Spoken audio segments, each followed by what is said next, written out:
Last row Indians was there. Oh shit. As soon as it goes. Now everyone's gonna look at me. Everyone's gonna pay attention to me. Someone said my machine. Yeah, there you go. You sleeping? Oh, get something big.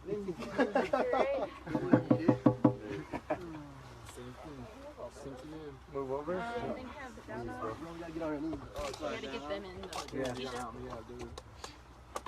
All right, we're gonna go live here in a little bit. We're just getting situated, letting it build up a little bit. Yeah, we could stand. Let us stand, actually. Or no, because we won't be seen. Back all the way up to the wall. Yeah. Get in here. Somehow I told him weaseled me out of it. Bro. See, you got... Everyone stand, everyone stand. No, just squeeze in, bro. Alright. Humble ways. Jeez, look at that guy's lights.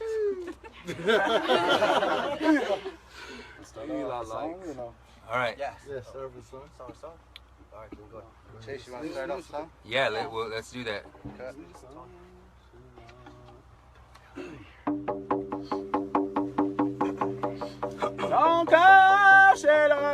Tonkashela namako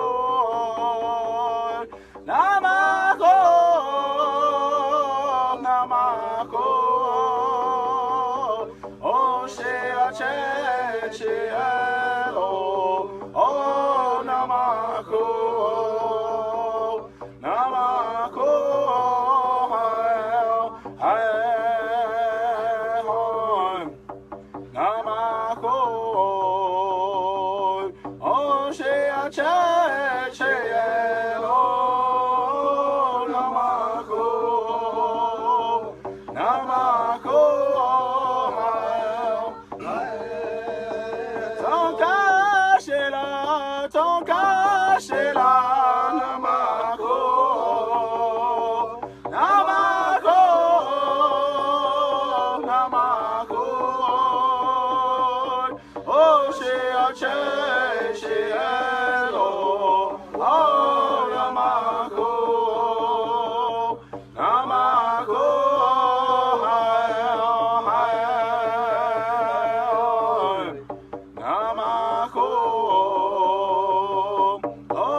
We wanted to come together to provide a live update because there's a lot of rumors going around out there on the internet. There's a lot of fear going around out there. There's a lot of confusion. People thinking that the tribe is going to prevent others from coming to camp. People thinking that the Army Corps is going to flood the camp. Today, one of the sacred fires was extinguished by those who started that fire. But whenever something like that happens, an end always signals a new beginning, and a new day is dawning here at All Nations Camp. People are confused, thinking that others are leaving the camp. Some are, but the winter is harsh here. And with a harsh winter comes a great cleansing. It's hard, it's very, very tough here. But everybody you see in this video, everybody at what is now the All Nations Camp, formerly the Ocheti Shakomi Camp, there's still about 1,000 people here. There's people at the Horn. There's people at Haudenosaunee Camp. Every other camp that's north of the Cannonball River on 1851 and 1868 treaty territory. There's about 1,000 people at Sacred Stone Camp. There's about 300 people at Rosebud Camp. And there's millions of people around the world who've showed us their love. And we're here today to say on this night that who are we to abandon our struggle? Who are we to forsake our ancestors' sacrifices? Yeah. Who are we to forsake the 550 people who've been arrested? Who are we to forsake those who've been shot with rubber bullets, those who've had their limbs blown open by law enforcement explosives? Who are we to forsake those who've had their lives put in immediate risk by the water cannons in sub-freezing temperatures? Who are we not to stand up for our treaty rights, our human rights, our civil rights, and our constitutional rights, which are being brutally violated by the corporate state, by the police state? This isn't just a fight for our liberation. And the fight for our liberation is enough on its own. But this is a fight for your constitutional rights, your human rights. This is a fight for a true, dignified life. What you're asking us to do when you ask us to leave is you're asking us to return to a state of imposed poverty. You're asking us to return to a state of oppression, legal, economic, and political oppression that's 500 years in the making. But we are also a new generation with the tools, the mind, the strength, the fortitude, and the dignity to dissect the institutions that this society has used to erase us, to try to make us feel ashamed of ourselves, and to try to disconnect us from our connections with the land, with the water. That's why we can't leave. What's happening here is an international monument, an international prayer monument, a living monument that lives in each and every one of us, within which a sacred motion is at work. In every molecule of water on this earth, what we are saying is that we can't live like this anymore. And everybody who's here, everybody who has committed themselves to this struggle, is here in love and compassion, bravery, and we are answering to our spiritual nature. There's nothing to fear from us. We are not violent, and we are unarmed. And because of that, we are stronger than any weapon, any bomb, any institution which seeks to brutalize our struggle. We will win this. This is how we win a peaceful revolution. But peace is not passive. Brothers and sisters, peace does not back down. Peace is power. And what you see here in this whole camp is power. The power to connect with each other and rely on each other. Everybody out here is working hard every single day to make sure that our people who have sacrificed for our clean water rights and our treaty rights and our constitutional rights is provided for. We're not trying to blame anyone. We're not trying to badmouth anybody. But what we're saying is we're here, we're committed, and we're going to carry on the struggle. And there are thousands of us with you right now at camp. So don't believe all the rumors, all the fear, and the confusion that exists in our minds on the internet. Because everybody here is pretty much unaware of all of that fear and confusion. Everybody here is committed. And our world is blessed for their bravery.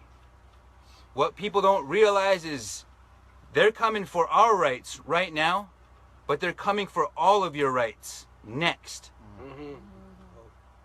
Everybody here is committed to withstand whatever happens when Trump takes office. He's threatening to privatize tribal nations. We have to be prepared for that. And we are prepared. So I wanted to send this message out because I get a lot of messages. Everybody in here is a leader in their own right, and they're getting messages. Should we come? Should we stay? Should we go? What's going to happen? This, that, the other thing. Well, I'm here to tell you, everybody here is here to tell you that we got this.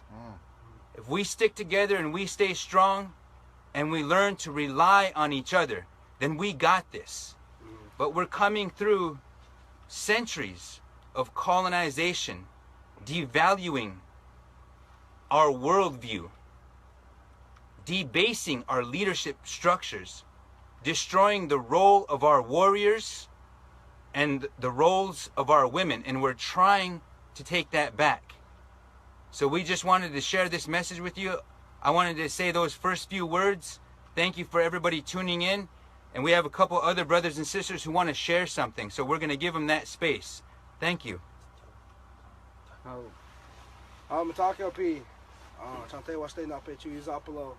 Wakia Luzahan Machapalo. My Navajo name is Latani means. I've been here, since the first day construction started. The longest I've been away was a couple weeks. In that time I've seen a lot of things, a lot of beauty, a lot of growth, a lot of compassion, a lot of action, and I think we need to continue that. Sitting here, and it's kind of a beautiful, what would you say, a beautiful transition from one fire going out to the next one being lit, because everyone in this camp is dedicated to watching that pipeline die. I myself been through a lot of people in here too. They've witnessed a lot of trauma on the front, watching the treaty camp be overrun, graves being overturned, arrests, indictments, warrants being issued, federal warrants, felonies. We're still here. We're still here. I don't like to talk about my name a lot.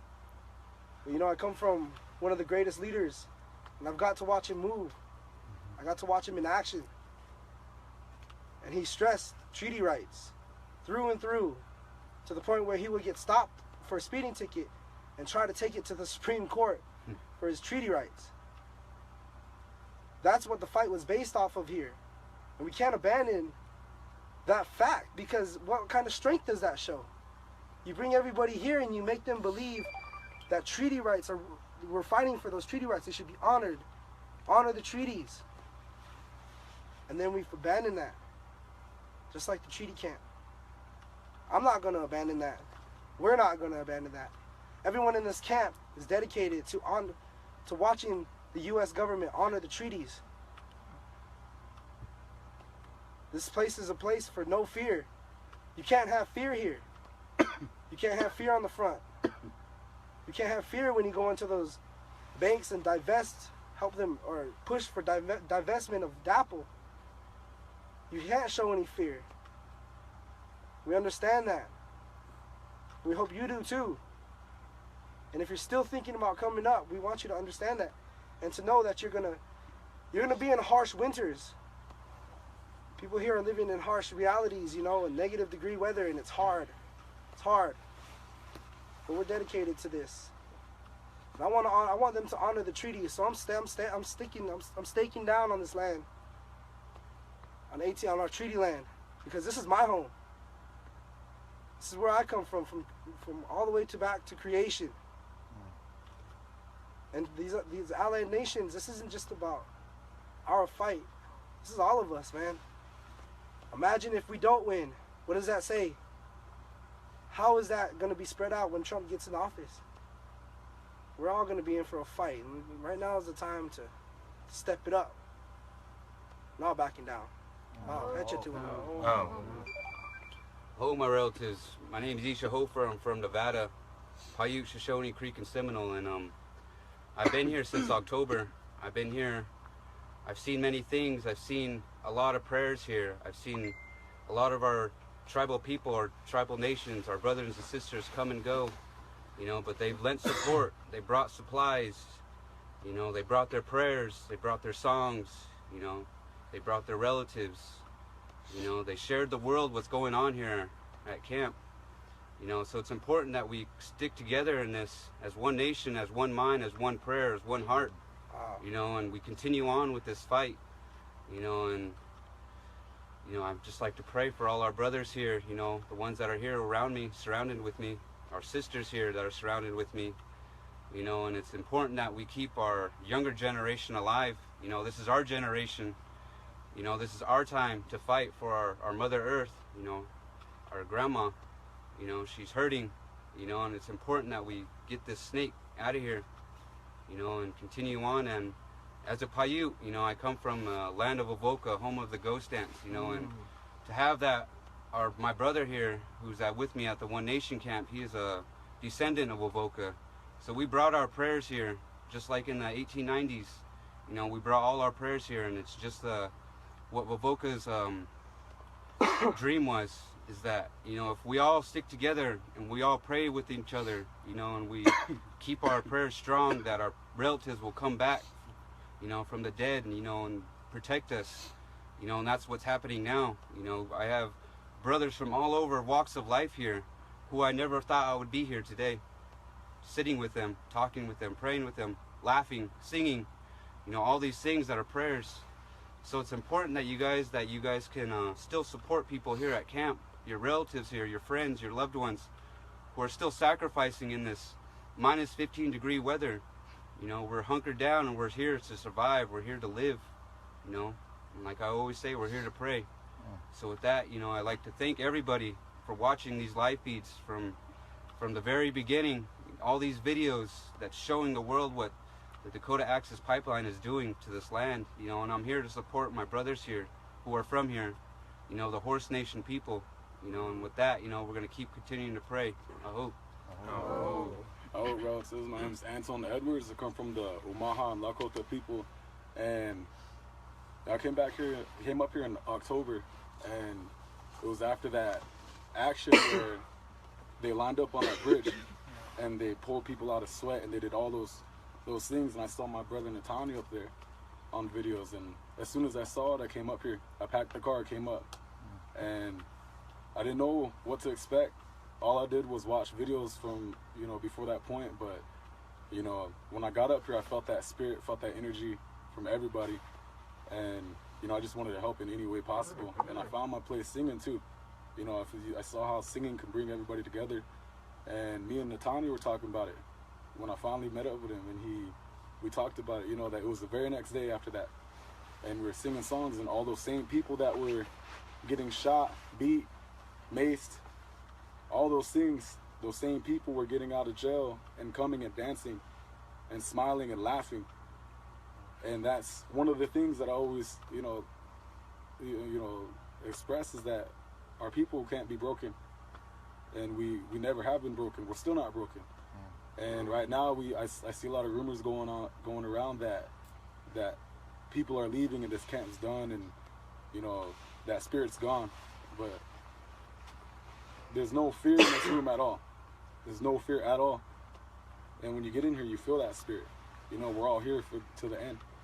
And, you know, I've met a lot of these brothers here, you know, met them and made family here. And right now we're just here till the end. And, you know, we shared the front lines together. You know, we prayed together. do all these things here. So right now, you know, I just wanted to, you know, stress that we're here to stay. And if you can come and you can, you know, take care of yourselves and handle working through these harsh conditions, then come. You know, because we could always use workers. You know, we could always use the help. You know, and just make sure you're ready. It's cold, but you know, it has to be done. And that's you know, the warriors need to come. Right here in this room, it's all warriors. And out there in camp, everywhere we go, I see warriors. And there's no fear in the camp at all. You know, so that's how we need to keep it, because those lights are still up. The other night we heard them machines going all night, and we all heard them. You know, that pipes, you know, those things are, everything's still there. That barricade, the cops, you know, so it's not over.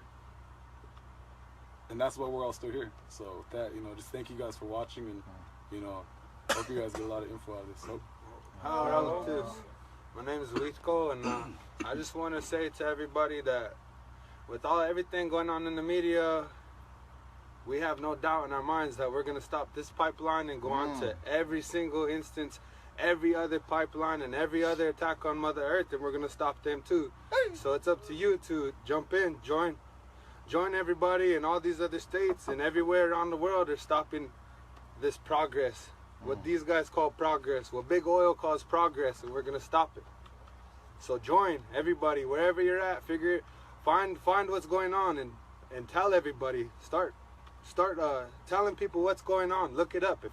If there's somewhere in your state and you see Big Oil is making progress, and you should tell everybody, and we should all start looking at every instance an attack on Mother Earth. Sego skanagoga ii dega jahazale ungwe kanano kabinoge akuzasne. I'm Corey Jocko, my English name. I go by JOC. I'm coming from Akwesasne. I'm a Mohawk warrior. I'm down here with my relatives, and as well I have my relatives back down here with two camps, the Haudenosaunee camp and the High Star camp, which consist of the Six Nations, and we have Mohawk, Cayuga, Oneida, Seneca, Onondaga, and we're all here in support of this movement.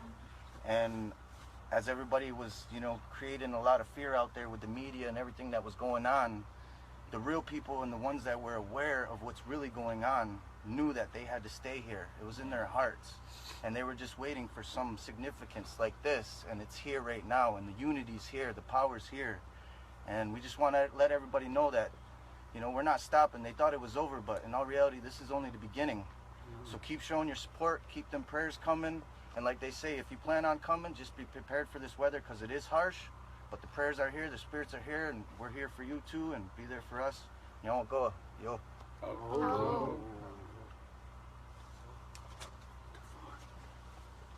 So my name is Lonnie Keepsville. I'm from the Standing Rock Sioux tribe, and I just want to say that everyone that spoke kind of hit it on the knot, so I don't have to engage in any of that conversation. But logistically, we have the means to help and assist in any way that you need. So the invitation is still extended not only to Indigenous people, but to all people who have faced, you know, discrimination and segregation, and who stand for our, you know, our earth in this movement, and that you can come here and you have the resources to sustain yourself.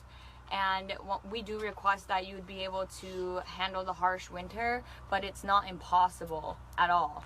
So everyone's here to assist you and help in any way that you would need, so that you can continue to be a part of this fight.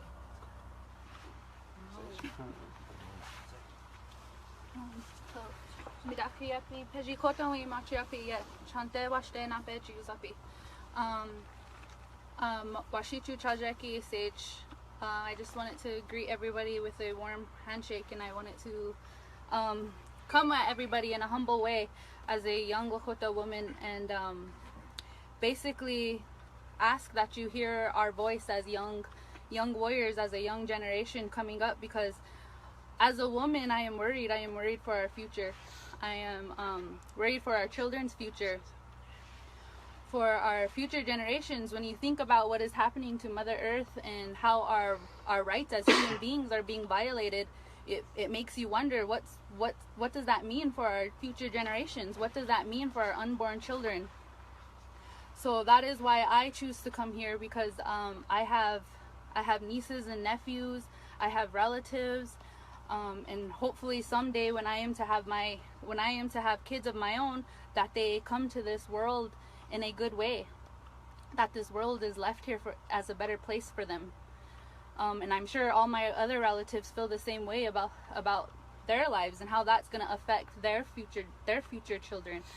So that is why we are here. That is why we choose to stay here. And this is a movement of its own. This is a spirit of its own. This is bigger than just Standing Rock. This is about indigenous people. This is about our children. What are our children gonna do when they get older? Like Sitting Bull said, what are we gonna do to put our minds together to build a better future for our children? So that is why I choose to stay here, and I choose to commit myself as much as I can, and I'm sure that's how my relatives are here too. So I just want you guys to keep that in mind, and keep the spirits up and the prayers coming, and I thank you guys, and thanks.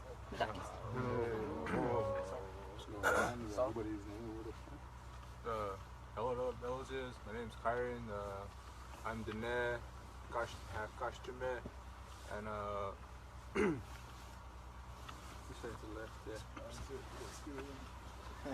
Squeezing the screen. Yeah, I came here also not knowing what was, I didn't, you know what I mean? Life got here, you know what I mean? It's like it was meant to be. Never planned on this. Met a whole group of family, you know, we take care of each other. Yeah, it's really, yeah, be ready for the winter. And, yeah. Everyone said everything. Oh, hell yeah. Oh, right. One more. Hold on. Anyone wants one more? Yeah. Peace to all you watching, and I want to first just give thanks and a blessing to the family that we made here at this camp. Chase mentioned that this is a one nation camp, and it's true. It's a one nation of freedom. One in, we don't in. And true freedom, right? Because the black snake doesn't just represent the oil that goes through the pipelines, right? That black snake represents the unemployment of our people. It represents the unhoused that live in our reservations and in our streets in the urban cities. It represents the undereducation of our young kids that will never make it out of poverty. And so the black snake is going to be killed, not just here at Standing Rock, but it's going to be killed in this country of oppression that we've been fighting for generations. But you have to understand it's going to be led by the 7th generation. They've shown the strength, they've shown the heart and the spirit. And they're here committed. I'm here committed. And you may ask, well, what is it like? Well, if you've never felt freedom before, then you need to come here. Because this is the moral compass of this nation. We are like, an elder told us, this is the bow and arrow that's directing this country towards justice. And this is the camp that's moving the arrow in that direction. But you have to believe it. And if you're watching and liking, we love you, and the support that's come in is unbelievable. We have warehouses full of supplies. We have money that bought a fleet of trucks to get those supplies to the camps. But what it shows is that this entire country and this world is watching. That's right. It's watching that we here are the manifestations of the unrealized dreams of our ancestors. And that they're smiling from the heavens, looking and saying, our children are fulfilling what we've never could. And so what we say is, we are not going anywhere. We will win if it's the last thing we do. And if you see the faces here, these are indigenous native folks that have committed to life, who have dropped their life, their jobs, their schools, their homes, to say that you will stop killing, desecrating, and stealing from the indigenous people of this land, because you've done it for too long. And now they have allies from around the world that stand with them, fist in the air, and say power to the people.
All right, we'll give an update tomorrow, or just watch all of these feeds, not necessarily on a daily basis, but there's a lot of work to do. Every day is work. Everybody you see here is working hard every day, and there's thousands outside of here who they never make it onto social media or anything. They're just out there doing the work, and so we're here to support them, make sure everybody's safe, strong, fed, warm, and housed. That's our duty. Hey. Thank you.